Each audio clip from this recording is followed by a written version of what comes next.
ರಾಜೇಶ್ವರಿ, ಪೂಜೆ ಆಯ್ತಾ? ದೇವ್ರ ಹತ್ರ ಏನ್ ಕೇಳ್ಕೊಂಡೆ? ಪರವಾಗಿಲ್ಲ, ಹೇಳು. 7 ಜನ್ಮಕ್ಕೂ ನಿಮ್ ಹೆಂಡತಿನೇ ಆಗಿರ್ಬೇಕು ಅಂತ ಕೇಳ್ಕೊಂಡೆ. ಒಂದು ಜನ್ಮಕ್ಕೆ ಇಷ್ಟು ಕಷ್ಟ ಪಡ್ತಿದೀಯಾ, ಇನ್ 7 ಜನ್ಮ ಯಾಕೆ? ಯಾಕ್ರಿ ಹಾಗೆ ಹೇಳ್ತೀರಾ? ನಾ ಯಾರನ್ನು ಸುಖವಾಗಿಟ್ಟಿದ್ದೀನಿ ಹೇಳು?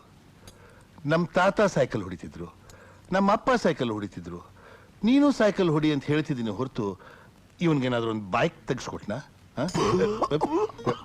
ತಗೋ ಮರಿ. ಹೆಣ್ಣು ಮಕ್ಕಳಿಗೆ ಏನೇನೋ ಆಸೆ ಇರುತ್ತೆ. ನಾನು ಯಾವತ್ತಾದ್ರೂ ಇವಳ ಮನಸ್ಸನ್ನು ಅರ್ಥ ಮಾಡ್ಕೊಂಡು ಅದನ್ನ ಈಡೇರಿಸೋ ಪ್ರಯತ್ನ ಮಾಡಿದ್ದೇನಾ? ಯಾಕಮ್ಮ ತಿಂತಾ ಇಲ್ಲ? ಉಪ್ಪಿಟ್ಟು ಚೆನ್ನಾಗಿಲ್ವಾ? ಚೆನ್ನಾಗಿದೆ ಡ್ಯಾಡಿ. ನಾನೇನೋ ಯಾವುದೋ ಜೀನಿಯಸ್ನೋ ಸೋಡಾ ಬುಡ್ಡಿನೋ ತಂದು ಇವಳಿಗೆ ಕಟ್ಬಿಡ್ತೀನಿ, ಇನ್ನೊಂದು ವೇಸ್ಟ್ ಕ್ಯಾಂಡಿಡೇಟ್ ತಂದು ಇವನಿಗೆ ಕಟ್ಬಿಡ್ತೀನಿ. ಇವರಿಬ್ರು ಹೊರಟು ಹೋದ್ಮೇಲೆ ನೀನ್ ತಾನೇ ನೋವು ಅನುಭವಿಸೋದು. ನಂದೇನೋ ಕೆಲ್ಸಕ್ಕೆ ಬಾರದ ಪ್ರಿನ್ಸಿಪಲ್ಸು, ಬಣ ಜಂಬ. ನೀ ಅದನ್ನೆಲ್ಲ ಸಹಿಸ್ಕೊಂಡು ನನ್ನ ಜೊತೆ 30 ವರ್ಷ ಸಂಸಾರ ಮಾಡಿದಿ ಅಂತಂದ್ರೆ ನಿನ್ ಸಾಧನೆ ಬಹಳ ದೊಡ್ಡದು. ಯಾಕೆ ಏನೇನೋ ಮಾತಾಡ್ತಾ ಇದ್ದೀರಾ? ಇದ್ ನಾ ಹೇಳಿದ ಮಾತಲ್ಲ ಕಣೆ, ನಿನ್ನ ಮಕ್ಕಳು ಹೇಳಿದ್ದು. ಅನ್ಕೊಂಡೆ. ಏನೇ ರಾತ್ರಿ ನಿನ್ಗೆ ಊಟ ಹಾಕ್ಬೇಡ ಅಂದಿದ್ದಕ್ಕೆ ಇಷ್ಟು ಮಾತಾಡೋದಾ? ನಿನ್ ತಂದೆ ಹಾಗೆ ಹೇಳಿದ್ದು ನೀನ್ ಶಿಸ್ತನಿಂದ ಇರ್ಲಿ ಅಂತ. ನೀನ್ ಊಟ ಮಾಡ್ಲಿಲ್ಲ ಅಂತ ಅವರು ಊಟ ಮಾಡದೆ ಮಲ್ಕೊಂಡ್ರು, ಅದ್ ನಿನಗೆ ಗೊತ್ತಾ?